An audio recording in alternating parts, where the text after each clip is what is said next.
La digue est entretenue, attendez. Non, mais attendez. Tous les ans, on met 40 à 50 000 euros d'entretien sur la digue. Les travaux de la digue incombent à la communauté d'agglo du Boulonnais. C'est la compétence. Non, la digue est vimrosienne. Oui, mais... Elle est vimrosienne. Oui, mais... Et les travaux, maintenant, s'il y a un accident, s'il y a un dégât, c'est la CAB qui prend en charge les dégâts, mais l'entretien, ça reste à la ville et ça reste... L'aménagement relève un projet à long terme. Mais un problème... Justement, puisqu'on parle de la digue, on va aborder un autre sujet, puisqu'on parlait de fréquentation touristique, c'est la gestion des déchets dans la ville, et notamment sur la digue, régulièrement les poubelles débordent. Une idée originale fait son chemin, c'est de supprimer les poubelles pour que les touristes se responsabilisent et repartent avec leurs déchets. Est-ce que vous voteriez en faveur de cette mesure? On va regarder les résultats. C'est oui pour Joël Fernagu, c'est non pour tous les autres candidats. Joël Fernagu, on en fait quoi de ces déchets alors quand on vient à Huimre-Aussi? Pour partir avec, on a fait quand on a lancé il y a 8 ans de ça, la ville était à l'époque responsable de la collecte des déchets ménagers et on avait 3 points de collecte qui étaient sur les dunes de Slack. Un à l'estuaire de la Slack, un sur le parking des Allemands et un à la Pointe-aux-Oies. À force de réflexion, à l'époque, c'était M. Hervé Poher qui était président de Eden 62. On a regardé ce qui se passait autour. L'ONF avait mis en place depuis 2-3 ans le plus de poubelles. Et on a dit, après tout, on va tester si la ville de Wimereux est d'accord. La ville de Wimereux a donné son accord à l'époque. Et on a retiré tous les containers qui étaient dans les 3 parkings. Il a fallu même pas 3 mois pour qu'il n'y ait plus de dépôt sauvage. Maintenant, vous allez à ces endroits-là, il n'y a pas d'ordures, il n'y a rien. Les gens qui ont été là-bas, ils repartent avec. Et là, le centre-ville alors, pose un autre problème, parce que là, les ordures ne viennent pas que des gens qui sont à Humereux. Il y a des ordures qui sont amenées par des riverains, et ça, c'est pas normal. C'est pour ça que moi, je maintiens qu'il faut enlever les boîtes à ordures, tout en créant peut-être 2 sites de containers enterrés à l'entrée sud et à l'entrée nord de la digue. Jean-Luc Dubaël, vous voulez mettre davantage de corbeilles ou faire plus de ramassage? Alors, moi, il y a 2 phénomènes. Il y a le tri sélectif. On a sorti des petites poubelles en forme de cabine, justement, pour faire le tri sélectif. Comme on est sur la plage, ça peut être sympathique. Et après, avec les employés de mairie qui sont très compétents, on peut réorganiser la saisonnalité et justement faire beaucoup plus de passages. Matin, 14h après le repas du midi, l'après-midi au goûter, le soir avant qu'il y ait le gros pique-nique. Et ça fonctionnerait. Et pourquoi ne pas verbaliser davantage C'est une des réponses. Nous, ce que nous voulons faire, c'est de Wimereux une ville éco-responsable. Et cette éco-responsabilité, ça tend vers l'excellence environnementale. Si on veut tendre vers l'excellence environnementale, il y a un label pour une station balnéaire, c'est le pavillon bleu.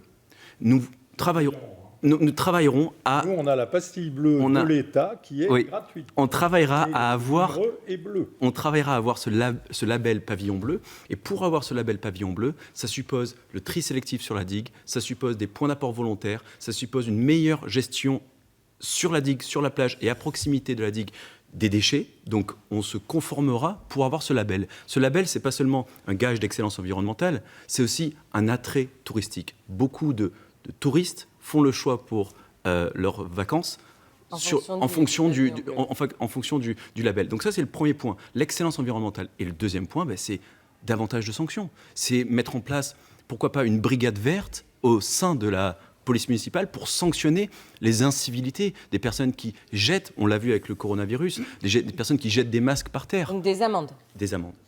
Catherine Papine. Alors moi, je ne me considère pas du tout comme un père fouettard. C'est-à-dire que je n'ai pas du tout envie d'entrer dans un système de sanctions.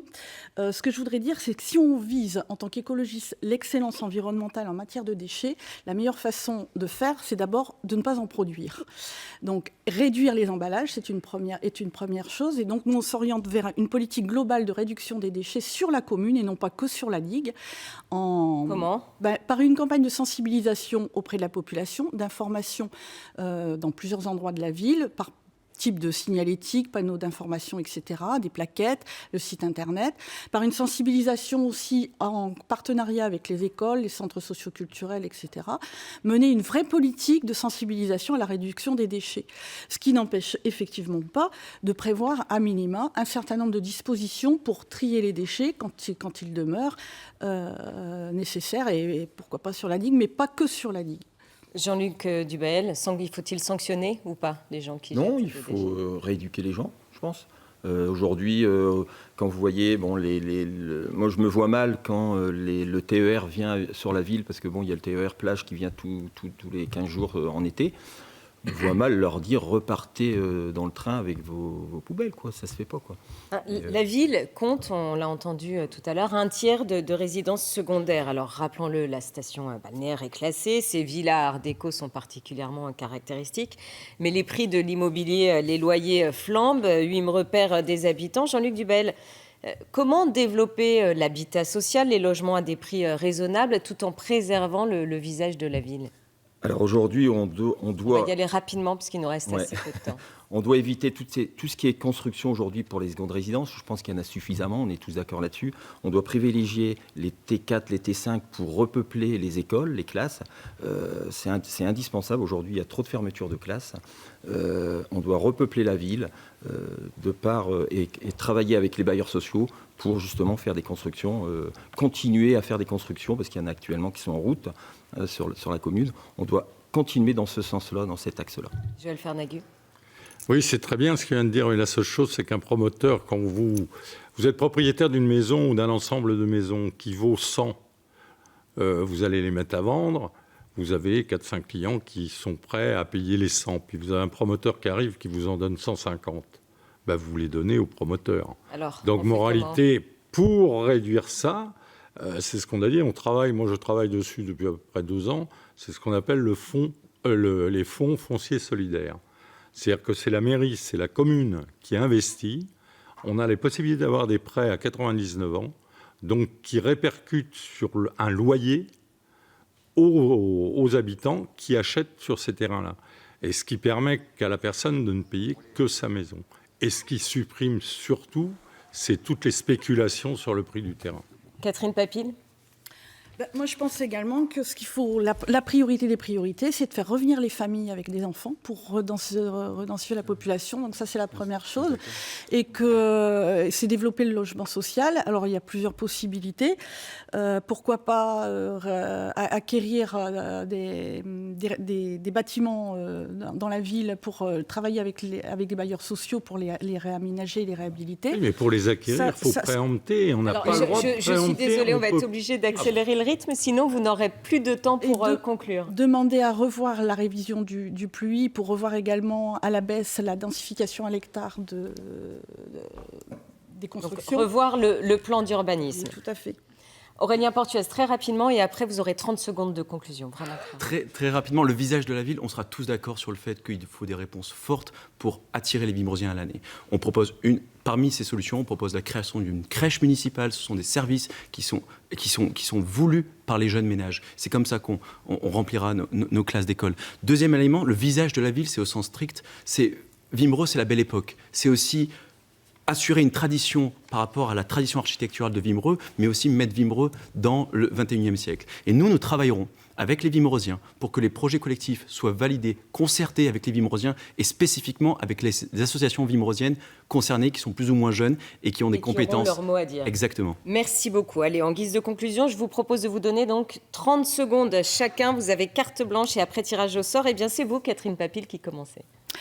Alors moi, je voudrais m'adresser aux Wimmrosiens qui, au premier tour des élections municipales, ont majoritairement fait savoir qu'ils voulaient une alternative à la majorité sortante. Donc j'appelle ces Wimmrosiens à réfléchir. Ils ont 2 possibilités, de mon point de vue, pour dimanche. Soit élire un maire issu des 3 candidats qui ont tous participé à un moment donné ou à un autre à la majorité sortante et qui en partagent le bilan, soit voter pour le renouveau, c'est-à-dire la liste Wimmre Initiative Citoyenne, pour lequel nous n'avons d'autre ambition que de modifier le visage de la ville sans arrière-pensée politique ou personnelle. Merci. Aurélien Portuez. Wimmrosienne, Wimmrosien, je m'adresse à vous. car vous me connaissez. Vous me connaissez en tant que conseiller municipal depuis 6 ans sur le terrain. Je suis sur le terrain à vos côtés pour vous représenter. Avec mon équipe compétente, nous avons construit un projet qui est arrivé en tête du premier tour des élections municipales. Clairement, vous voulez un renouveau. Nous portons ce renouveau. Aujourd'hui, dimanche, vous allez voter. Il faut confirmer cette volonté de renouveau pour pouvoir exploiter le potentiel de Wimereux, le potentiel de notre si belle ville. Ne vous faites pas voler cette élection. Clairement, votez pour le renouveau à Wimereux. Et ne volez pas le renouveau. Jean-Luc Dubel, à vous. Alors moi, je serai le maire de tous les Wimereusiens. Je suis un enfant de Wimereux et je suis convaincu qu'il y a du changement à avoir. Il y a une continuité également dans ce que Francis Ruel a fait. Il a fait de belles choses. Et nous devons impérativement se retrouver dimanche aux urnes pour un changement et pour un renouveau. Sur Wimereux, je serai le maire des commerçants, des employés de mairie, des associations. Je serai très proche de la population. Merci beaucoup. Joël Fernagu, vous avez le mot de la fin. Merci. Oui, moi, si je suis maire, évidemment, je serai maire à plein temps, puisque j'ai pas de problème étant retraité, j'ai pas de problème de tout. Et je pense aussi, pourquoi je me suis présenté, parce que j'ai envie, moi, de transmettre un petit peu les 20 années que j'ai pratiquées à la mairie, et j'ai dans mon équipe tout un tas de jeunes qui ne demandent qu'à monter. Et je pense que cette élection du 28, il faut se déplacer, il faut voter, et voter pour n'importe qui, c'est ce que je dis, mais déplacez-vous et votez, c'est le plus important, c'est d'aller voter, c'est un devoir démocratique. Eh bien, merci beaucoup à tous d'avoir accepté de venir débattre sur ce plateau ce soir. Demain, vous retrouverez Vincent Dupire pour un autre débat spécial municipal second tour consacré à la ville de Douai. Dans un instant, votre édition Littoral Hauts-de-France. À 19h, l'information régionale. Je vous souhaite une excellente soirée.